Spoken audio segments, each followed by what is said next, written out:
नमस्कार दोस्तों, आप सभी का हार्दिक स्वागत है आपके अपने YouTube चैनल ज्ञान योग जीएस मंत्रा पर। दोस्तों, आज हम सभी संविधान के एक महत्वपूर्ण खंड को लेकर आए हैं जिसका नाम है आपातकाल।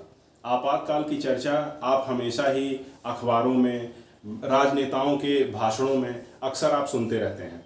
आज हम ये देखेंगे कि ये आपातकाल की संवैधानिक स्थिति क्या है, आपातकाल किन परिस्थितियों में लगाया जाता है, आपातकाल का प्रवर्तन कैसे आगे बढ़ाया जाता है, आपातकाल के लागू होने पर हमारे मौलिक अधिकारों पर क्या प्रभाव पड़ता है, राज्य और संघ के संबंधों में क्या प्रभाव पड़ता है। यही सब आज के इस वीडियो के मुख्य तथ्य हैं जिनको हम आज के इस वीडियो में समझेंगे।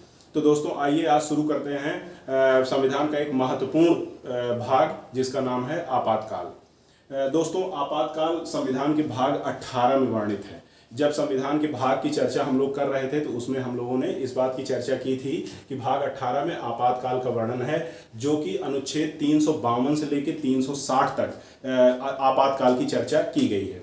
आपातकाल, राष्ट्रीय आपातकाल की चर्चा अनुच्छेद 352 में, राष्ट्रपति शासन की चर्चा अनुच्छेद 356 में और वित्तीय आपातकाल की चर्चा अनुच्छेद 360 में की गई है। तो यहाँ पर आज के इस वीडियो में हम राष्ट्रीय आपातकाल के प्रभाव और उसके विषय में संपूर्ण चर्चा करेंगे तथा यह देखेंगे कि इस महत्वपूर्ण टॉपिक से किस प्रकार से प्रश्न बनाए जाते हैं। तो भाग 18 में आपातकालीन उपबंधों की चर्चा की गई है। आप जानते हैं कि आपातकालीन उपबंधों को हमारे संविधान में जर्मनी के संविधान से आत्मसात किया गया है और ये 352 से लेकर 360 तक वर्णित हैं। ये आपको याद करना होगा। अब आइए देखते हैं कि अनुच्छेद 352 क्या कहता है। अनुच्छेद 352 राष्ट्रीय आपातकाल के विषय में चर्चा करता है। अनुच्छेद 352 में 3 शर्तें दी गई हैं जिसके आधार पर आपातकाल को राष्ट्रपति लगा सकता है। वो शर्तें क्या हैं? वो 3 शर्तें हैं: युद्ध, बाह्य आक्रमण और सशस्त्र विद्रोह। अगर देश में ये 3 परिस्थितियां हैं तो अनुच्छेद 352 का इस्तेमाल करते हुए राष्ट्रपति देश के किसी क्षेत्र में या संपूर्ण देश पर आपातकाल की उद्घोषणा कर सकता है। तो अब यहां देखिए, युद्ध की स्थिति हो किसी देश के साथ, किसी देश ने भारत राष्ट्र के ऊपर आक्रमण कर दिया हो, या फिर देश के भीतर सशस्त्र विद्रोह जैसी स्थिति हो। यहां एक बिंदु मैं आपको बताना चाहूंगा। जब मूल संविधान बना था तो उसमें सशस्त्र विद्रोह के स्थान पर शब्द इस्तेमाल किया गया था आंतरिक अशांति, जिसको ये शब्द क्या था? आंतरिक अशांति। आंतरिक अशांति। आंतरिक अशांति शब्द को 44वें संविधान संशोधन 1978 के द्वारा हटाकर उसके स्थान पर शब्द का इस्तेमाल किया गया, वो था सशस्त्र विद्रोह। ऐसा क्यों किया गया, इसका कारण भी मैं आपको बता दूं। 1975 में इंदिरा गांधी सरकार ने इसी शब्द का, आंतरिक अशांति शब्द का इस्तेमाल कर देश में इमरजेंसी लगाई थी। बाद में एक व्यापक संघर्ष हुआ, इमरजेंसी वापस ली गई। उसके बाद 1978 में जब जनता दल की सरकार बनी और मोरारजी देसाई प्रधानमंत्री बने तो एक बड़ा संवैधानिक संशोधन किया गया, 44वां संविधान संशोधन। तो उसमें इस आंतरिक अशांति शब्द को हटाकर सशस्त्र विद्रोह कर दिया गया। और भी बहुत सारे परिवर्तन 44वें संविधान संशोधन के द्वारा आपातकालीन प्रावधानों में किए गए, जिसकी चर्चा आगे हम करेंगे। तो यहां आप ये ध्यान रखिएगा कि ये जो 3 शर्तें हैं, ये परीक्षा में बार बार पूछी जाती हैं कि राष्ट्रीय आपातकाल को निम्नलिखित में से किन या किन्हीं कारणों से लागू किया जा सकता है। तो 3 कारण हैं: युद्ध, बाह्य आक्रमण और आंतरिक अशांति के स्थान पर क्या आ गया? सशस्त्र विद्रोह। तो ये 3 शर्तें हैं जिसके आधार पर हम राष्ट्रीय आपातकाल हमारे देश में राष्ट्रपति द्वारा लगाया जा सकता है। अब ये लगेगा कैसे? यहां कहा गया है कि जब संघ का मंत्रिमंडल, यहां ध्यान देने योग्य शब्द है, मंत्रि परिषद नहीं, मंत्रिमंडल। जब ये मंत्रिमंडल मतलब कैबिनेट, जब संघ सरकार की कैबिनेट लिखित सलाह राष्ट्रपति को देगी कि देश में इस तरह की परिस्थितियां हैं, आपको राष्ट्रपति महोदय आपको आपातकाल लगाने की आवश्यकता है, तब इस लिखित सलाह पर राष्ट्रपति आपातकाल का प्रवर्तन देश में या देश के किन्हीं भागों में करवा सकते हैं। अब यहां भी ध्यान देने योग्य बात है, जो ये लिखित सलाह की बात की गई है, इसको भी 44वें संविधान संशोधन 1978 के द्वारा ये लिखित शब्द जोड़ा गया है। पहले क्या था? पहले ये लिखित शब्द कंपलसरी नहीं था। कहा गया था कि मंत्रिमंडल की सलाह पर आप राष्ट्रपति क्या लागू कर सकते हैं, आपातकाल, लेकिन बाद में यहाँ लिखा गया कि लिखित सलाह पर, जिस पे मंत्रिमंडल के सभी सदस्यों के क्या होंगे, हस्ताक्षर होंगे और उनके मंत्रिमंडल लिखित सलाह देगा तब ऐसा हो पाएगा। तो यहाँ ये भी ध्यान देने योग्य बात है और ये भी परीक्षा में के प्रश्नों में इसको विभिन्न तरीके से पूछा जाता है। तो जब तक मंत्रिमंडल लिखित सलाह देगा और राष्ट्रपति 3 परिस्थितियों के आधार पर, युद्ध, बाह्य आक्रमण और सशस्त्र विद्रोह के आधार पर देश में राष्ट्रीय आपातकाल की उद्घोषणा कर सकते हैं। उसके बाद क्या होगा, कैसे मंत्रिमंडल ने सलाह दे दिया लेकिन अभी संसद इसमें इन्वॉल्व नहीं हुई, तो अगला स्टेप क्या है कि इसके आगे जिस दिन से ये राष्ट्रीय आपातकाल की उद्घोषणा राष्ट्रपति महोदय करते हैं उसके 1 महीने के भीतर संसद के दोनों सदनों के विशेष बहुमत से यह प्रस्ताव पारित होना चाहिए, तभी ये प्रस्ताव आगे बढ़ पाएगा। अब विशेष बहुमत क्या है, ये विशेष बहुमत जो है ये उपस्थित और जो कि इसके संसद के सदन के कुल संख्या का बहुमत तथा उपस्थित और मत देने वालों के 2/3 बहुमत से, मतलब कि उसमें दोनों परिस्थितियां आ जानी चाहिए। क्या विशेष बहुमत यही होता है कि जो कुल सदन, मान लीजिए लोकसभा से अगर पारित कराना है तो लोकसभा के 543 सदस्यों के बहुमत से तथा उस दिन उपस्थित और मत देने वालों के 2/3 बहुमत से यह संकल्प पारित होना चाहिए। अब यहाँ एक प्रश्न और खड़ा हो सकता है कि मान लीजिए राज्यसभा तो स्थायी सदन है, वो कभी विघटित नहीं होता, लेकिन अगर लोकसभा विघटित है या सत्र में नहीं है तब क्या होगा। तब यहां कहा गया है कि जब लोकसभा अपने सत्र में आएगी या दोबारा पुनर्गठित होगी उसके 1 माह के भीतर उसको क्या करना होगा, 2/3 बहुमत से उस संकल्प को पारित करना होगा, तभी राष्ट्रीय आपातकाल आगे चलाया जा सकता है। तो जब यदि ये 1 माह के भीतर दोनों सदनों ने इसको पारित कर दिया तब उसके बाद क्या होगा, उसके बाद यह 6 माह तक आपातकाल चलता रहेगा, लेकिन 6 माह के बाद फिर दोनों सदनों को उसी विशेष बहुमत से इसे पारित करना होगा, तब ये आगे 6 महीने के लिए फिर आगे बढ़ा दिया जाएगा। इस प्रकार अगर 6-6 महीने पे लगातार दोनों सदन इस विशेष बहुमत से इस प्रस्ताव को पारित करते रहेंगे तो ये कितने भी समय के लिए राष्ट्रीय आपातकाल लागू किया जा सकता है, इसकी कोई निश्चित सीमा नहीं है, लेकिन हर 6 महीने पे संसद के दोनों सदनों के द्वारा इसे विशेष बहुमत से पारित करना होगा। वो विशेष बहुमत क्या है, कुल सदस्य संख्या का बहुमत तथा 2/3 बहुमत उपस्थित और मत देने वालों का। अब यहां भी 2 चीजें आपको ध्यान देने वाली हैं जो कि 44वें संविधान संशोधन से परिवर्तन किया गया है। ये जो विशेष बहुमत है, ये विशेष बहुमत भी 44वें संविधान संशोधन से जोड़ा गया है, नहीं तो इससे पहले क्या था, इससे पहले साधारण बहुमत के द्वारा संसद अपने कुल साधारण बहुमत से इसको पारित कर सकती थी और इसको जो 1 माह की वो दी गई समय सीमा, ये भी 44वें संविधान संशोधन से दी गई है। इससे पहले क्या था, 2 माह। ये सब क्यों किया गया आप समझ सकते हैं। ये सब आपातकाल लागू करने की प्रक्रिया को कठिन बनाया गया, इसलिए बनाया गया कि जिससे कभी इस तरीके का आंतरिक अशांति जैसे जो कमजोर प्रावधान थे इसके, उनको दूर किया गया, जिससे कि देश में आपातकाल लागू कर पाना क्या हो, थोड़ा कठिन हो। बाह्य आक्रमण या युद्ध की स्थिति में तो आसानी से ये लागू हो जाए, लेकिन अगर आंतरिक अशांति जैसी चीज़ों का फायदा उठाकर कभी भी कोई सरकार आपातकाल लागू आसानी से ना कर पाए। क्यों? क्योंकि आपातकाल में जो हमारा संघीय ढांचा है उसी के ऊपर प्रहार होता है, और संघीय ढांचे के प्रहार होने का तात्पर्य है कि हम अपने संविधान के साथ क्या कर रहे हैं, खिलवाड़।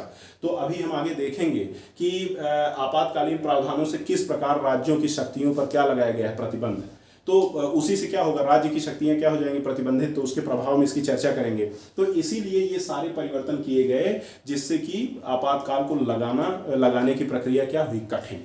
तो यहाँ आप ये देखेंगे कि 1 माह की जगह पर 2 माह की का समय था कि राष्ट्रपति के आपातकाल की उद्घोषणा के 2 माह तक साधारण बहुमत से संसद क्या कर सकती थी, इसको पारित कर सकती थी। लेकिन फिर 44वें संविधान संशोधन में कहा गया कि नहीं, अब इसकी 2 माह की सीमा घटाकर 1 माह के भीतर दोनों सदनों के द्वारा साधारण बहुमत से नहीं, विशेष बहुमत के द्वारा इसे पारित किया जाना चाहिए। उसके बाद ये भी 44वें संविधान संशोधन से कहा गया कि 6 माह की जो समय सीमा निर्धारित की गई कि संसद जब दोनों सदनों के द्वारा 2/3 बहुमत से अनुमोदन दे दिया जाएगा तब ये 6 माह के लिए ही होगा। आगे 6 माह के बाद फिर इसको अनुमोदित करना होगा। यह परिवर्तन भी 44वें संविधान संशोधन के द्वारा ही किया गया था। इससे पहले क्या था? 44वें संविधान संशोधन पहले क्या था? एक बार संसद के दोनों सदनों के द्वारा पारित हो जाने के बाद आपातकाल कितने भी समय तक के लिए लागू हो जाता था। 6 महीने की समय सीमा कोई बाध्यता नहीं थी। फिर क्या कहा गया 44वें संविधान संशोधन से कि संसद के दोनों सदनों के द्वारा जब हम विशेष बहुमत से राष्ट्रपति के उद्घोषणा को हम पास करते हैं या संसद के दोनों सदन उस पर अपना अनुमोदन देता है 2/3 बहुमत से, ये तो उसके बाद वो एक बार में 6 माह ही रहेगा। उसके बाद 6 माह के बाद पुनः संसद के दोनों सदनों को उसे 2/3 या 2/3 विशेष बहुमत से पारित करना होगा और उसके बाद जितने भी बार ये संसद पारित करती जाएगी उतने बार 6 महीने के लिए ये आपातकाल बढ़ता जाएगा। तो ये इसकी प्रक्रिया रही। इसको एक बार फिर से आप लोग देख लीजिए। अनुच्छेद 352 में राष्ट्रीय आपातकाल की चर्चा की गई है। 3 शर्तों के आधार पर राष्ट्रपति राष्ट्रीय आपातकाल लगा सकते हैं। वो शर्त है युद्ध, बाह्य आक्रमण और सशस्त्र विद्रोह। सशस्त्र विद्रोह शब्द किसके द्वारा जोड़ा गया? 44वें संविधान संशोधन 1978 के द्वारा जोड़ा गया। इससे पहले कौन सा शब्द इस्तेमाल किया गया था? आंतरिक अशांति। फिर उसके बाद ये राष्ट्रपति करेंगे कैसे? संघ के मंत्रिमंडल की लिखित सलाह पर राष्ट्रपति करेंगे और संघ के मंत्रिमंडल की लिखित सलाह के बाद जब राष्ट्रपति उद्घोषणा कर देंगे उसके 1 माह के भीतर संसद के दोनों सदनों के द्वारा इसे विशेष बहुमत, मतलब अपनी कुल सदस्य संख्या और 2/3 सदस्यों के उपस्थित और मत देने वालों के 2/3 सदस्यों के बहुमत के द्वारा इसे पास करना होगा और अगले 6 महीने के लिए यह राष्ट्रीय आपातकाल प्रवर्तित हो जाएगा। उसके 6 महीने के बाद पुनः संसद को उसी विशेष बहुमत से इस प्रस्ताव को पुनः पारित करना होगा और ये कितने भी समय के लिए आगे बढ़ाया जा सकता है। इसमें जो 44वें संविधान संशोधन के द्वारा जो परिवर्तन किया गया उसको भी हमने आपको बता दिया। अब ये आपातकाल लग तो गया, अब ये वापस कैसे होगा? तो वापस ये 3 परिस्थितियों में होगा। पहली परिस्थिति क्या है? राष्ट्रपति अपनी उद्घोषणा के द्वारा यह प्रवर्तित करे कि आज से राष्ट्रीय आपातकाल समाप्त किया जाता है। इसके लिए राष्ट्रपति ने जब यह उद्घोषणा कर दी तो इसके लिए किसी भी सदन के मतलब लोकसभा या राज्यसभा किसी के अनुमोदन की आवश्यकता नहीं है। राष्ट्रपति ने जब यह उद्घोषणा कर दी मतलब आपातकाल समाप्त। दूसरा तरीका क्या हो सकता है कि लोकसभा साधारण बहुमत से यह एक पारित कर दे कि आज से लोकसभा ने साधारण बहुमत से यह पारित किया कि आज से आपातकाल समाप्त, तो मतलब आपातकाल तो उसी दिन से क्या हो जाएगा? समाप्त। और यहां ध्यान देने योग्य बात क्या है? साधारण बहुमत से लोकसभा अपने साधारण बहुमत से इस चीज को पारित कर सकती है कि आपातकाल समाप्त। तीसरी क्या परिस्थिति बनती है? तीसरी परिस्थिति बनती है, ये भी 44वें संविधान संशोधन के द्वारा जोड़ा गया। 44वें संविधान संशोधन से यह जोड़ा गया, यदि लोकसभा के 1/10 सदस्य अपने लिखित और हस्ताक्षरित प्रस्ताव को अध्यक्ष को देते हैं तो अध्यक्ष 14 दिनों के भीतर, लोकसभा का अध्यक्ष 14 दिनों के भीतर लोकसभा की विशेष बैठक बुलाएगा जिसमें आपातकाल को समाप्त करने का प्रस्ताव पारित करने की बात कही जाएगी। यदि लोकसभा सत्र में नहीं है तब क्या होगा? तब लोकसभा के 1/10 सदस्य राष्ट्रपति को यह प्रस्ताव देंगे कि आपातकाल को समाप्त करने का प्रस्ताव हम आपको देते हैं। तब 14 दिनों के भीतर राष्ट्रपति लोकसभा की विशेष बैठक बुलाएगा और वहां यह प्रस्ताव रखा जाएगा कि राष्ट्रीय आपातकाल को समाप्त करना है। और यदि लोकसभा ने साधारण बहुमत से इस प्रस्ताव को पारित कर दिया तो आपातकाल उसी दिन से समाप्त मान लिया जाएगा। तो ये 3 तरीके हैं जिससे क्या होता है आपातकाल को वापस लिया जाता है। अब आइए देखते हैं कि क्या आपातकाल लगा कितनी बार अपने देश में। ये राष्ट्रीय आपातकाल अनुच्छेद 352 के अनुसार ये 3 बार देश में लगा है। पहली बार 1962 में जब हमारा चीन के साथ युद्ध हो रहा था, तब पहली बार पंडित जवाहरलाल नेहरू प्रधानमंत्री थे और एस राधाकृष्णन राष्ट्रपति थे, जिससे जिन लोगों ने यहाँ आपातकाल की उद्घोषणा करी। क्यों? क्योंकि हमारा युद्ध चल रहा था किससे? चीन के साथ। चीन के साथ युद्ध हुआ, आपातकाल की उद्घोषणा हुई। यह उद्घोषणा आगे 1965 के युद्ध के बाद तक चलती रही। 1965 तक चली है, उसके आगे भी चली। क्यों? पाकिस्तान का भी युद्ध हुआ, तो यही जो आपातकाल था इसको 6 महीने का अनुमोदन करा के इसको आगे बढ़ा दिया गया था और समाप्त नहीं किया गया था, तभी ये चल रही थी। तो पहली उद्घोषणा 1962 में हुई। डॉक्टर एस राधाकृष्णन क्या थे? राष्ट्रपति थे। उसके बाद दूसरी उद्घोषणा 1971 के युद्ध में हुई, जब पाकिस्तान के साथ दूसरा युद्ध हुआ जिसमें बांग्लादेश स्वतंत्र हुआ। तो इस युद्ध के समय राष्ट्रपति वीवी गिरी थे। तो वीवी गिरी ने, और इंदिरा गांधी जी क्या थे? प्रधानमंत्री। वीवी गिरी जी राष्ट्रपति थे और 1971 में दूसरी बार राष्ट्रीय आपातकाल की उद्घोषणा की गई। ये भी किसके था? बाह्य आक्रमण के, मतलब बाह्य आक्रमण की स्थिति थी कि इसमें क्या था कि पाकिस्तान के साथ युद्ध चल रहा था। 71 के युद्ध में भारतीय सेनाओं ने बांग्लादेश से आने वाले शरणार्थियों के और जो क्षेत्रीय परिस्थितियों में जो डिस्टर्बेंस उत्पन्न हुआ उसके कारण युद्ध जैसी परिस्थिति उत्पन्न हुई। उसमें 1971 में फिर से दोबारा क्या लगाया गया? राष्ट्रीय आपातकाल। तीसरी बार 1975 में आंतरिक अशांति शब्द का इस्तेमाल करके इंदिरा गांधी सरकार ने डॉक्टर फखरुद्दीन अली अहमद, उस समय राष्ट्रपति थे, उनके द्वारा ये तीसरी बार प्रवर्तन किया गया राष्ट्रीय आपातकाल का। और ये किसके आधार पर किया गया था? आंतरिक अशांति के। यद्यपि ये दूसरी बार जो 1971 की राष्ट्रीय आपातकाल की उद्घोषणा थी वो उस समय प्रवर्तन में थी, उसको हटाया नहीं गया था, तब ये तीसरी बार इसका इस्तेमाल किया गया। तो इस प्रकार देश में 3 बार राष्ट्रीय आपातकाल की उद्घोषणा की गई और उससे संबंधित 3 राष्ट्रपति थे। पहली बार 1962 में डॉक्टर एस राधाकृष्णन, सर्वपल्ली राधाकृष्णन जी, 71 में वीवी गिरी जी और उसके बाद 1975 में डॉक्टर फखरुद्दीन अली अहमद। तो ये 3 लोगों ने भारत में राष्ट्रीय आपातकाल की उद्घोषणा की थी। और संबंधित प्रधानमंत्री कौन थे? पहली बार जो थे नेहरू जी थे, दूसरी बार और तीसरी बार इंदिरा गांधी जी थी। तो इस प्रकार 3 बार इसकी उद्घोषणा हुई। अब आइए देखते हैं कि इस जो ये राष्ट्रीय आपातकाल होता है, जब लागू हो जाता है तो इसका प्रभाव क्या पड़ता है, उसके बारे में चर्चा करते हैं। अनुच्छेद 353 में, 352 में राष्ट्रीय आपातकाल बताया गया है, अनुच्छेद 353 में इस बात की चर्चा की गई है कि इसका प्रभाव क्या होगा। अब देखते हैं क्या प्रभाव पड़ता है इसका। तो आप पहला जो सबसे महत्वपूर्ण प्रभाव है वो संघीय ढांचे के ऊपर ही है। कहा गया है संघ की कार्यपालिका शक्ति का विस्तार राज्यों को निर्देश देने तक होगा। मतलब अब संघ की जो कार्यपालिका शक्ति है ये राज्यों को निर्देश दे सकेगी और उसके निर्देश के अनुसार ही राज्य क्या करेंगे? कार्य करेंगे। तो ये इसकी कार्यपालिका शक्ति का क्या हो जाता है? विस्तार। अब केंद्र सरकार किसी भी राज्य सरकार को निर्देश देगी कि आपको इस प्रकार कार्य करना है तो वो उस प्रकार कार्य करने के लिए क्या होगा? बाध्य। उसके बाद दूसरा जो महत्वपूर्ण प्रभाव है वो विधायी शक्तियों का विस्तार है। विधायिका की शक्तियां, संघ की विधायिका शक्तियां किसके ऊपर लागू हो जाएंगी? राज्य सूची के विषयों पर। तो यहाँ आप जानते हैं 3 प्रकार की सूचियां हैं, संघ सूची, राज्य सूची और समवर्ती सूची। संघ सूची के ऊपर संसद कानून बनाती है, राज्य सूची के ऊपर राज्य सरकारें कानून बनाती हैं और समवर्ती सूची के ऊपर दोनों सरकारें कानून बना सकती हैं। लेकिन अभिभावी विधि किसकी होती है? संघ की। अगर राज्य और केंद्र दोनों की के कानूनों में टकराव होता है तो समवर्ती सूची के विषय में किसके नियम माने जाएंगे? वो नियम माने जाएंगे संघ सरकार के। तो यहाँ आप देखिएगा वही विस्तार हो रहा है विधायी शक्तियों का। क्या हो रहा है? विधायी शक्ति का विस्तार होगा। राज्य सूची पर भी कानून बनाने का अधिकार किसको मिल जाएगा? संघ को। मतलब अब राजस्व, पुलिस, इन सब विषयों पर, राज्य सूची के विषयों पर भी संसद कानून बनाने लगेगी और वो कानून राज्यों को मानना पड़ेगा। तो इस प्रकार यहाँ आप एक चीज ध्यान दीजिएगा कि यहाँ राज्य की जो विधानमंडल है ये बहुत महत्वपूर्ण है, अंतर है, क्योंकि 356 अभी जब पढ़ाएंगे तो उसमें आपको बताएंगे कि राष्ट्रपति शासन में विधानमंडल की शक्तियां निलंबित हो जाती हैं। यहाँ निलंबित नहीं, ये समाप्त हो जाती हैं, यहाँ निलंबित हो रही हैं। मतलब कहने का मतलब है कि राज्य विधानमंडल की विधि बनाने की शक्ति समाप्त नहीं होती है।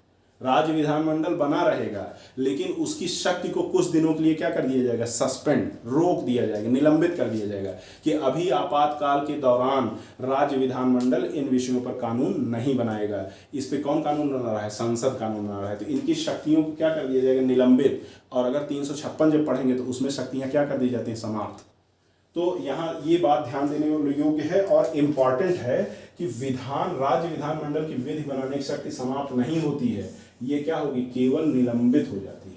तो यहाँ इस दूसरी बात को ध्यान रखिएगा, संघ की कार्यपालिका शक्ति का विस्तार होता है, संघ की विधायी शक्तियों का भी विस्तार होता है। कार्यपालिकी शक्तियों का विस्तार होगा कि राज्य को निर्देश देगा कि कार्यपालिका कैसे कार्य करेगी, राज्य की कार्यपालिका कैसे कार्य करेगी ये निर्देश कौन देगा? संघ।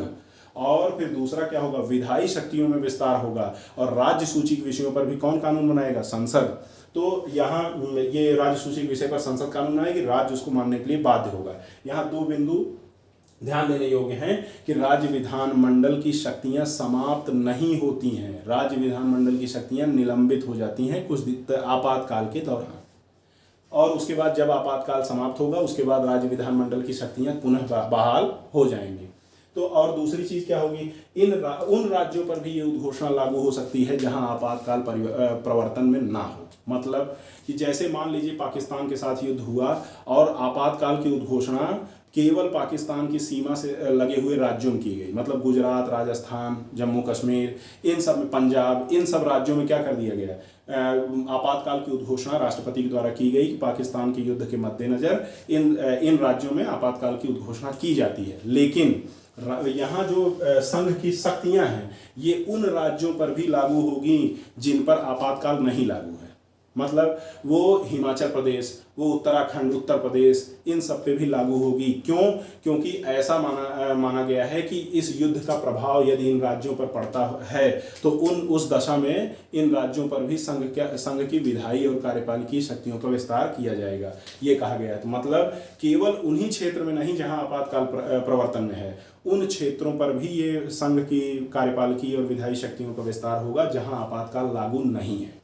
तो इन दो बिंदुओं को आप विशेष तौर पर देखेंगे तो सबसे महत्वपूर्ण प्रभाव क्या है? यही है जो संघ की कार्यपालिका और विधायी शक्तियों का विस्तार होता है। इस पे लगातार यस नो में, हाँ या नहीं में सवाल पूछे गए हैं। जैसे कि राष्ट्रीय आपातकाल के दौरान निम्नलिखित कथनों में से कौन सा सत्य या असत्य है? इस तरीके के प्रश्न बनते हैं और इन्हीं सबको पूछा जाता है। संघ की कार्यपालिका शक्ति का विस्तार राज्यों को निर्देश देने तक बढ़ जाती है। संघ की विधायी शक्तियों का विस्तार राज्य सूची के विषयों पर हो जाता है। संघ यही पूछ देगा जो पॉइंट में हमने नोट पॉइंट बनाया हुआ है कि राज्य की विधानमंडल की शक्तियों को समाप्त कर दिया जाएगा। ये गलत है, समाप्त नहीं होता है राज्य विधानमंडल की शक्ति, विधायी शक्तियां, उसको निलंबित किया जाता है केवल उतने दिनों के लिए जब तक आपातकाल प्रवर्तन में है। और उसके बाद ये भी आपसे पूछा जा सकता है कि उन राज्यों पर भी लागू होगी जहां पर आपातकाल प्रवर्तन में नहीं होगा। तो हाँ, ये सही है कि उन राज्यों पर भी संघ की विधायी और कार्यपालिकी शक्तियों का विस्तार होगा जहां पर आपातकाल लागू नहीं है। तो ये बहुत ही महत्वपूर्ण अनुच्छेद है, अनुच्छेद 353, जिसमें आपातकाल के प्रभाव चर्चा की गई। इसके बाद दो अनुच्छेद और हैं जिनमें राष्ट्रीय आपातकाल के प्रवर्तन का प्रभाव पड़ेगा और उनका संबंध है मौलिक अधिकारों से। तो आइए देखते हैं अनुच्छेद 358 क्या कहता है। अनुच्छेद 358 कहता है कि जब राष्ट्रपति ने उद्घोषणा करी राष्ट्रीय आपातकाल की तो मौलिक अधिकारों में स्वतंत्रता का अधिकार, जो कि अनुच्छेद 19 है, स्वतः निलंबित हो जाएगा। इस शब्द को ध्यान दीजिएगा, स्वतः निलंबित हो जाएगा। मतलब राष्ट्रपति ने अपना आपातकाल की घोषणा की और अनुच्छेद 19 ऑटोमेटिकली, स्वतंत्रता का अधिकार जो है ऑटोमेटिकली निलंबित हो जाएगा नागरिकों का। मतलब अगर इस समय नागरिक इस बात को लेकर सुप्रीम कोर्ट जाते हैं कि मेरे अनुच्छेद 19 के मौलिक अधिकारों का उल्लंघन किया गया है, सरकार ने उल्लंघन किया है, हमारे मौलिक अधिकारों पर प्रहार किया है, तो आप इसे न्यायालय में चुनौती नहीं दे सकते। क्यों? क्योंकि राष्ट्रीय आपातकाल लगा हुआ है। स्वतः निलंबित होने का क्या तात्पर्य है कि मतलब इसके लिए राष्ट्रपति को किसी उद्घोषणा करने की आवश्यकता नहीं है कि आज से राष्ट्रीय आपातकाल लागू होता है, इसलिए अनुच्छेद 19 क्या होगा, आज से स्वतंत्रता के अधिकार निलंबित, ऐसा कहने की जरूरत नहीं है। जिस दिन से उसने राष्ट्रीय आपातकाल की उद्घोषणा की, अनुच्छेद 19 स्वतः निलंबित हो जाता है। उसके बाद क्या है, एक चीज जो सबसे महत्वपूर्ण है, यहां ध्यान देने योग्य है कि ये केवल दो शर्तों पर लागू होता है। पहली शर्त है युद्ध और दूसरी शर्त है बाह्य आक्रमण। यहाँ तीन शर्तों पे लागू हो रहा था राष्ट्रीय आपातकाल, लेकिन इसमें एक शर्त पर ये बात नहीं होगी, मतलब अनुच्छेद 19 निलंबित नहीं होगा, वो है सशस्त्र विद्रोह। सशस्त्र विद्रोह के समय अनुच्छेद 19 निलंबित नहीं होगा। केवल युद्ध या बाह्य आक्रमण की स्थिति में जब आपातकाल की उद्घोषणा की जाएगी तभी अनुच्छेद 19 स्वतः निलंबित नहीं होगा, तभी स्वतः निलंबित होगा। अन्यथा अगर सशस्त्र विद्रोह के आधार पर यदि घोषित किया गया है आपातकाल, तब अनुच्छेद 19 स्वतः निलंबित नहीं होगा। मतलब दो शर्तों पर ही केवल यह अनुच्छेद 358 के तहत अनुच्छेद 19 निलंबित होगा, वो है युद्ध एवं बाह्य आक्रमण। अब देखिए यहाँ एक और महत्वपूर्ण चीज है, इस समय जो आपातकाल के समय जो विधि बनाई गई है, किसके लिए, इस निलंबित अनुच्छेद 19 के को रोकने के लिए या अनुच्छेद के 19 के अंतर्गत दिए गए मौलिक अधिकारों को का दमन करने के लिए यदि संघ सरकार कोई ऐसा कानून बनाती है, तो यहाँ एक बात नोट कर लीजिएगा कि आपातकाल के बाद भी इसके तहत बनाई गई विधियों को आप न्यायालय में चुनौती नहीं दे सकते कि आपने ऐसी विधि क्यों बनाई थी। इसको आप चैलेंज नहीं कर सकते आपातकाल के बाद भी। इसको ध्यान रखिएगा। अनुच्छेद 58 और 59 का यही अंतर है कि 59 में आप चैलेंज कर सकते हैं, 58 नहीं कर सकते। तो अनुच्छेद 258 में 19 स्वतः निलंबित होगा, केवल दो शर्तों के आधार पर घोषित किए गए आपातकाल में, युद्ध और बाह्य आक्रमण की स्थिति में। सशस्त्र विद्रोह की स्थिति में 19 निलंबित नहीं होगा, इसको ध्यान रखिएगा। तीसरी चीज क्या है, आपातकाल के बाद भी आप इसके अंतर्गत बनाई गई विधियों को न्यायालय में चुनौती नहीं दे पाएंगे कि आखिर ऐसा क्यों किया गया था। इस बात को भी आप ध्यान रखेंगे। अब यहाँ एक चीज और ध्यान रखिएगा कि ऐसी विधि या कार्यपालिकी कृत्य जो आपातकाल से संबंधित नहीं थे, मतलब आपने जो युद्ध और बाह्य आक्रमण की स्थिति में अनुच्छेद 19 में स्वतंत्रता के दिए गए अधिकारों को केवल उन्हीं शर्तों पर संघ सरकार निलंबित कर सकती है जो कि आपातकाल से संबंधित हो। मतलब युद्ध और बाह्य आक्रमण से ही संबंधित विषयों पर आपका 19 रोका जा सकता है। मतलब अनुच्छेद 19 पर कोई विधि बनाई जा सकती है, स्वतंत्रता को रोकने के लिए विधि बनाई जा सकती है केवल आपातकाल से संबंधित चीजों पर। अगर वो ऐसे कोई कानून बनाए जा रहे हैं जो कि आपातकाल से संबंधित नहीं है, तो उसको आप क्या कर सकते हैं, चुनौती दे सकते हैं। लेकिन वो विधि ऐसी होनी चाहिए जो कि युद्ध या बाह्य आक्रमण से संबंधित ना हो। अगर संघ सरकार ने, मान लीजिए संघ सरकार ने उसी समय अनुच्छेद 19 का दमन करने के लिए क्या किया, आपातकाल के अतिरिक्त भी कई जगहों पे अगर मान लीजिए उसने क्या कर दिया, अनुच्छेद 19 को रोकने की कोशिश की, विधि बनाने की कोशिश की, तो आप उसको चुनौती न्यायालय में दे सकते हैं कि यह आपातकाल संबंधित नहीं है, तो इसलिए इसमें अनुच्छेद 19 के मौलिक अधिकारों का उल्लंघन मतलब दमन नहीं किया जा सकता। तो यहाँ आप क्या कर रहे हैं, अनुच्छेद 58 को क्लियर कर रहे हैं। 3-4 चीजें हैं जिसको हमने आपको बताया। अब अगला प्रभाव क्या होगा, उसकी चर्चा की गई है 359 में। 359 में क्या कहा गया है, कहा गया है राष्ट्रपति को मूल अधिकारों को प्रवर्तित करने का अधिकार होगा। 359 में कहा गया अब राष्ट्रपति मौलिक अधिकारों के विषय में वो कैसे प्रवर्तित होंगे ये राष्ट्रपति बताएगा। तो कहा गया है कि राष्ट्रपति आदेश द्वारा मौलिक अधिकारों को निलंबित कर सकता है, लेकिन दो मौलिक अधिकारों को छोड़कर। यहीं से सवाल बनते हैं, अनुच्छेद 20 और अनुच्छेद 21। मतलब अब यहाँ ये चीज ध्यान रखिएगा कि राष्ट्रपति मौलिक अधिकारों को तो निलंबित कर सकता है, प्रवर्तित करेगा, कैसे प्रवर्तित होंगे इसको बताएगा, लेकिन अनुच्छेद 20 और 21 को छोड़कर। यही प्रश्न बनाए जाते हैं, राष्ट्रीय आपातकाल के दौरान कौन से दो मौलिक अधिकार निलंबित नहीं किए जा सकते। वो दो अधिकार कौन से हैं, अनुच्छेद 20 और 21। यहाँ एक तरीके से और प्रश्न बनता है, यदि राष्ट्रीय आपातकाल की उद्घोषणा सशस्त्र विद्रोह के आधार पर की गई है, तब कौन कौन से मौलिक अधिकार बचे रहेंगे। तो कौन कौन से बचे रहेंगे, अब यहाँ देखिएगा, अनुच्छेद 3 भी बचा रहेगा, अनुच्छेद 19 भी बचा रहेगा। तो 19, 20 और 21 अगर किसके आधार पर हो रहा है, सशस्त्र विद्रोह के आधार पर। क्यों, यहाँ कहा गया है कि अनुच्छेद 358 के अनुसार अनुच्छेद 19 स्वतः निलंबित कब होगा, जब युद्ध और बाह्य आक्रमण की स्थिति होगी, न कि सशस्त्र विद्रोह की। तो अगर आपसे मान लीजिए प्रश्न बना दिया जाए कि भारत में मान लिए ऐसी स्थिति उत्पन्न हुई है कि सशस्त्र विद्रोह के आधार पर राष्ट्रपति ने आपातकाल की उद्घोषणा कर दी है, तो निम्नलिखित में से कौन से मौलिक अधिकार आपातकाल की उद्घोषणा के बाद भी सुरक्षित रहेंगे। वो तब क्या होंगे, 19, 20 और 21।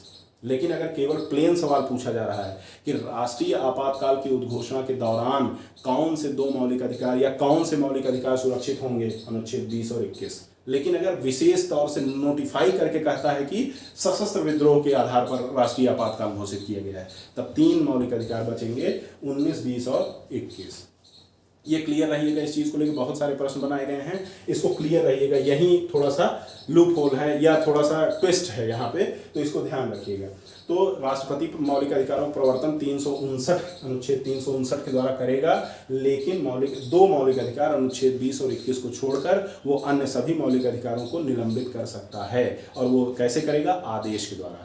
अब जरा से देखिएगा 58 और 59 का अंतर। यहाँ अनुच्छेद 19 स्वतः निलंबित हो रहा था और यहाँ क्या हो रहा है? आदेश के द्वारा। राष्ट्रपति आदेश देगा, एक आदेश जारी करेगा कि राष्ट्रीय आपातकाल के प्रवर्तन के बाद अनुच्छेद 20 और 21 को छोड़कर अन्य सभी मौलिक अधिकारों को आज से निलंबित किया जाता है। और इसके आधार पर आप कोर्ट में यह चुनौती नहीं दे पाएंगे कि आपके मौलिक अधिकारों को आपातकाल के दौरान केंद्र सरकार ने या संघ सरकार ने या संसद ने इस तरह के कानून बना के उनका दमन किया है या हमारे मौलिक अधिकारों का उल्लंघन किया है। तो आप इसको क्या नहीं कर सकते? चुनौती नहीं दे सकते। तो आदेश द्वारा करेगा। अब एक चीज और यहाँ अंतर है, हमने यहाँ आपको बताया था आपातकाल के बाद भी अनुच्छेद 358 के द्वारा बनाई गई विधि को आप चैलेंज नहीं कर सकते कोर्ट में, लेकिन यहाँ कर सकते हैं। अनुच्छेद 359 के अंतर्गत जो संघ सरकार या संसद जो कानून बना रही है, संसद जिस कानून बना रहे, आपातकाल के बाद आप उसे न्यायालय में चुनौती दे सकते हैं। और यहाँ कहा गया है कि यह राष्ट्रपति के आदेश से ही लागू होगा और ये तीनों दशाओं में होगा। यहाँ केवल 2 दशा में हो रहा था, युद्ध और बाह्य आक्रमण। यह सशस्त्र विद्रोह के दौरान भी यह लागू होगा। मतलब अगर आपातकाल की उद्घोषणा सशस्त्र विद्रोह के समय भी की गई, मान लीजिए देश में कहीं सशस्त्र विद्रोह की स्थिति है और राष्ट्रीय आपातकाल की घोषणा राष्ट्रपति करते हैं, तो वहां क्या होगा? तब वहां भी ये राष्ट्रपति आदेश के द्वारा निलंबित कर सकते हैं। 20 और 21 को छोड़कर अन्य मौलिक अधिकारों को निलंबित कर सकते हैं। लेकिन यहां जब 2 परिस्थितियां होंगी, युद्ध और बाह्य आक्रमण, तो 58 में अनुच्छेद 19 स्वतः निलंबित हो जाता है। तो ये इसके प्रभाव हैं जो कि यहाँ दिखाए गए हैं। एक प्रभाव और है जिसकी चर्चा 85 अनुच्छेद 85 में की गई है। कहा गया है कि आपातकाल जब प्रवर्तन में होगा तो संघ की सरकार लोकसभा के कार्यकाल को एक बार में 1 वर्ष के लिए आगे बढ़ा सकती है। ये भी कार्य कर सकती है, संसद कर सकती है।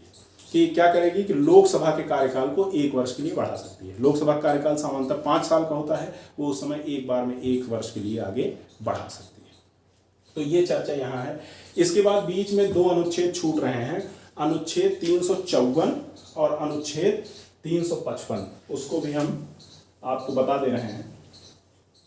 तब तक अगर आप इसका स्क्रीनशॉट लेना चाहें तो इसका ले सकते हैं। 3 बार राष्ट्रीय आपातकाल की उद्घोषणा हुई थी, 1962, 1971 और 1975 में।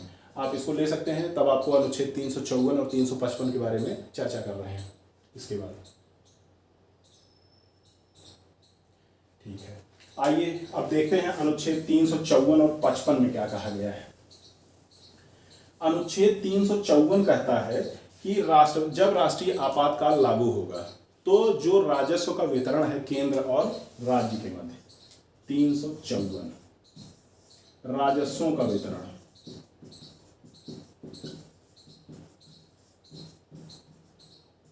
राजस्वों का वितरण भी राष्ट्रपति के द्वारा ही निर्देशित होगा कि राजस्वों का वितरण किस प्रकार से किया जाएगा। ये आपको अनुच्छेद 200 जो राजस्वों का वितरण कहाँ दिया गया है, अनुच्छेद 268 से 279 तक। इसमें जब संविधान के इस भाग की चर्चा करेंगे तो वहाँ बताएंगे कि राजस्वों का वितरण किस प्रकार से होता है संघ और राज्य के बीच में। कुछ कर होते हैं जो संघ वसूलता है और राज्यों को दे देता है, कुछ होता है कि उसमें हिस्से देता है। तो ये 268 से 279 के बीच में जो राजस्वों के वितरण की प्रक्रिया दी गई है, यही 354 में कहा गया है। अनुच्छेद 354 में कहा गया है कि राजस्वों के वितरण को राष्ट्रपति क्या करेगा?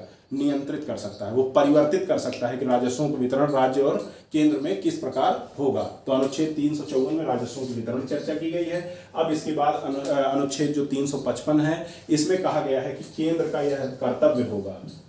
355 इसमें कहा गया है कि केंद्र का यह कर्तव्य होगा कि वह राज्यों को बाह्य आक्रमण और आंतरिक अशांति से उनकी सुरक्षा करे। केंद्र का क्या कर्तव्य होगा? केंद्र का कर्तव्य होगा कि वो राज्यों की सुरक्षा करे। किससे? बाह्य आक्रमण और विद्रोह से। बाह्य आक्रमण और विद्रोह से क्या करे? राज्यों की सुरक्षा। तो 355 ये है। एक बार आइए सरसरी निगाह से फिर देखते हैं 354 से लेके 359 तक। अभी बीच में 3 अनुच्छेद छूटे हैं जिसके लिए अलग से वीडियो बनाएंगे, जिसमें अनुच्छेद 356 है जिसमें राष्ट्रपति शासन की चर्चा है, उसकी विस्तार से चर्चा करेंगे कि कैसे राष्ट्रपति शासन जब लागू होता है राज्य में किन परिस्थितियों में लागू होता है और उसका क्या प्रभाव होता है। और अनुच्छेद 360 की चर्चा करेंगे जिसमें वित्तीय आपातकाल की बात की गई है कि यदि राष्ट्र के सामने या भारत संघ के सामने वित्तीय आर्थिक स्थिति में ऐसा कोई परिवर्तन आ जाए जो कि अनुकूल ना हो, तो ऐसी स्थिति में राष्ट्रपति क्या करेगा, उसको वित्तीय आपातकाल कहा गया है अनुच्छेद 360 को। उसके अलावा ये 3 अनुच्छेद बचे हैं, 300 आपातकाल के 3 अनुच्छेद, उसके अलावा सारे अनुच्छेद हमने आपको बता दिए हैं। आइए एक बार सरसरी निगाह से फिर से इसकी पुनरावृत्ति करते हैं। अनुच्छेद 352 क्या है? राष्ट्रीय आपातकाल, जिसमें राष्ट्रपति उद्घोषणा करेगा किसके आधार पर? 3 शर्तों के आधार पर, युद्ध, बाह्य आक्रमण, सशस्त्र विद्रोह। 44वें संविधान संशोधन से क्या परिवर्तन हुए हैं इसमें हमने आपको बताया। कैसे होगा? संघ के मंत्रिमंडल की लिखित सलाह पर होगा।